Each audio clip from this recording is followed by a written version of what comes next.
नमस्कार, आप सबका इस वीडियो में स्वागत है। आज हम कक्षा 8 विज्ञान पाठ 13 ध्वनि इसके प्रश्न उत्तर देखेंगे, तो वीडियो स्टार्ट करते हैं। पहले प्रश्न में आपको सही उत्तर का चयन करना है। ध्वनि संचरित हो सकती है, तो ये ठोस, द्रवों और गैसों तीनों से हो सकती है, तो इसका आंसर हो जाएगा घ। ठीक है।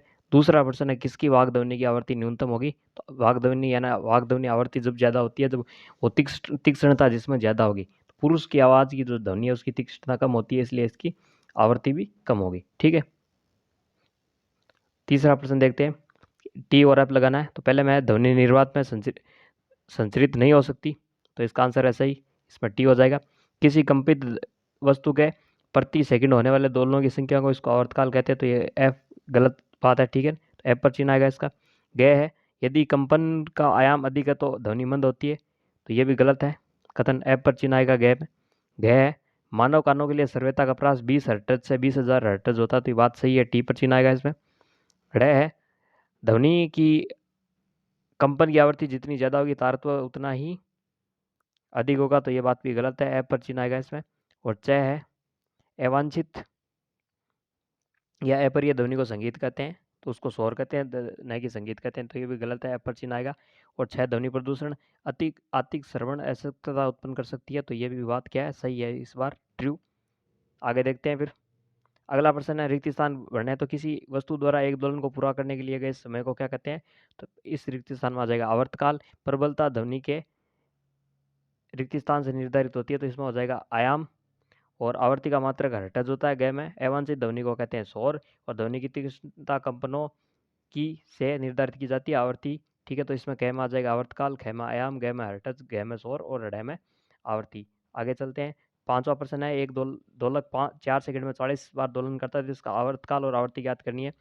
कीजिए। तो आवर्तकाल हो जाएगा 40, पहले आवर्तकाल निकालेंगे। 40 दोलन पूरा करने में लगा समय होता है कितना? 4 सेकंड। तो एक दोलन करने में जो लगेगा समय वो उसका आवर्तकाल होगा, वो कितना होगा? तो एक में हो जाएगा 4/40। इसको कट कर देंगे, ये बट्टा में है, ठीक है ना, ये ऐसे लिखा है 4/40, ठीक है ना, थोड़ा ऐसे टाइपिंग में थोड़ा तिरछा हुआ है। 4/40 बराबर 1/10 बराबर 0.1, इसका आ जाएगा आवर्तकाल। आवृत्ति की बात करें तो 4 सेकंड में होने वाले दोलनों की संख्या कितनी है? 40। तो 1 सेकंड में कितनी होगी? 40/4, तो ये हो जाएगी आवृत्ति, हो जाएगी 10। आगे बात करते हैं। एक मच्छर अपने पंखों को 500 कंपन प्रति सेकंड की औसत दर से कंपित करके ध्वनि उत्पन्न करता है, इसका आवर्तकाल क्या होगा? तो 1 सेकंड में कंपन कितने होते हैं? 500, तो 500 क्या हो जाएगी? इसकी आवृत्ति हो जाएगी 500 हर्ट्ज। आवर्तकाल क्या होता है? 1/आवृत्ति होता है। 1 के अंदर 500 का भाग दे देंगे तो 0.022 सेकंड इसकी आ जाएगा आवर्तकाल। ठीक है, आगे चलते हैं। 7वां प्रश्न, इन वाद्य यंत्रों की ध्वनि उत्पन्न करने के लिए कंपित किस भाग से होता है? ढोलक ये तनित झिल्ली से होता है, सितार या तार से होता है, बांसुरी वायु स्तंभ से होती है। ठीक है, इसका आंसर। 8वां है कि शोर और ध्वनि में क्या अंतर है? ठीक है, शोर और संगीत में क्या अंतर है? क्या कभी संगीत शोर बन सकता है? तो अप्रिय और अवांछित यानी बेकार ध्वनि है वो शोर कहलाती है, जबकि संगीत क्या होती है? सुस्वर ध्वनि को संगीत कहते हैं, ये सुनने में सुखद होती है।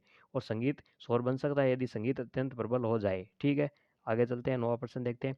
अपने वातावरण में ध्वनि प्रदूषण के स्रोतों की सूची बनाए, तो ये रहे वाहनों की ध्वनियाँ, विस्फोट जैसे पटाखों का फटना, मशीनों की आवाज़, लाउड स्पीकर, डीजे का बजना, वातानुकूलन, एसी, कूलर, ऊंची आवाज़ में चलाए गए टीवी, रेडियो। इसके अलावा कोई ऊंची आवाज़ में बात करे तो वो हो गया। ठीक है, चाहे वो टीवी से मोबाइल से भी बात करें, मोबाइल में गाने सुने आदि, ये सब क्या ध्वनि प्रदूषण के स्रोत। 10वां वर्णन कीजिए, ध्वनि प्रदूषण मानव के लिए किस प्रकार हानिकारक? तो हानिकारक है इसमें एक तो स्वास्थ्य संबंधी बीमारियां हो सकती है, कौन कौन सी? निद्रा, नींद नहीं आना, तनाव होना, चिंता होना, हाई ब्लड प्रेशर आदि हो सकती है। इसके अलावा सुनने की क्षमता कम हो जाती है, एक तो एकदम कम हो जाती है, पूरा बहरा हो जाता है, या आंशिक बहरा हो सकता है। आगे बात करते हैं। आपके माता पिता एक घर खरीदना चाहते हैं, एक तो क्या है मेन सड़क पर, ठीक है ना, मुख्य सड़क पर, और या फिर 2-3 गली छोड़कर, तो आप कौन सा घर खरीदने का सुझाव देंगे? तो इसका आंसर होगा कि हम 2-3 गली छोड़कर मकान खरीदने का सुझाव देंगे। क्यों? क्योंकि अगर मेन सड़क है जहाँ पर वाहन गुजरते हैं, वहाँ पर अगर मकान है, एक तो वहाँ ध्वनि प्रदूषण होगा, दूसरा, ठीक है ना, इससे कि वो ध्वनि प्रदूषण होगा, दूसरा वहाँ स्वास्थ्य संबंधी बीमारियाँ हो जाएगी, क्योंकि वो वायु प्रदूषण भी फैलाते हैं। ये इसका आंसर है, मैंने शॉर्ट में बता दिया, आप चाहे तो इसका स्क्रीनशॉट ले लीजिए। आगे बात करते हैं कि मानव वाक्यंत्र का चित्र बनाए और इसके कार्य को अपने शब्दों में व्याख्या कीजिए। तो यह मानव वाक्यंत्र चित्र 13.8 है आपकी किताब में। और अब इसका आंसर देखते हैं। मानव में ध्वनि वाक्यंत्र या कंठ द्वारा उत्पन्न होती है। वाक्यंत्र श्वास नली के ऊपरी सिरे पर होता है। वाक्यंत्र के आर पार दो वाक तंतु इस प्रकार तनित होते हैं कि उनके बीच वायु के निकलने के लिए एक संकीर्ण झिरी बन जाए। जब फेफड़े वायु को बलपूर्वक झिरी के बाहर निकालते हैं तो वाक तंतु कंपित होते हैं, जिससे ध्वनि उत्पन्न होती है। वाक तंतु से जुड़ी पेशियां तंतुओं को तना हुआ या ढीला कर सकती है। जब वाक तंतु तने हुए या पतले होते हैं तब वो ध्वनि का प्रकार उस वाक् ध्वनि से भिन्न होता है जब ये ढीले और मोटे होते हैं। ठीक है, तो अलग अलग प्रकार की ध्वनि उत्पन्न होती है।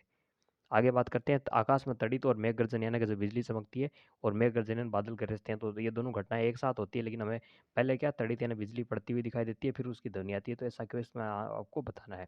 तो आकाश में तड़ित और मेघ गर्जन की घटना एक समय तथा समान दूरी पर होती है, समय बराबर होता है और समान दूरी पर होती है, फिर भी हमें तड़ित पहले दिखाई देती है, बिजली गिरती हुई पहले दिखाई देती है, तथा मेघ गर्जन यानी जो बार बार जो जो जोर से ध्वनि होती है ना उसकी, बिजली गिरने की, वो बाद में सुनाई देता है। इसका क्या कारण है? इसका कारण ये है कि प्रकाश की चाल है वो ध्वनि की चाल से ज़्यादा होती है। प्रकाश की चाल कितनी होती है? 3 × 10 की घात, ये इसका ऊपर हो जाएगा 10 की घात 8 मीटर पर सेकंड होती है, जो ध्वनि से ज़्यादा है। इसलिए हमें आवाज़ सुनाई देने से पहले दिखाई देती है, पहले बिजली गिरती हुई दिखाई देती है और उसके बाद 3-4 सेकंड बाद वो चमकती है। ठीक है, तो ये था पार्ट के प्रश्न उत्तर। वीडियो कैसा लगा बताना ज़रूर।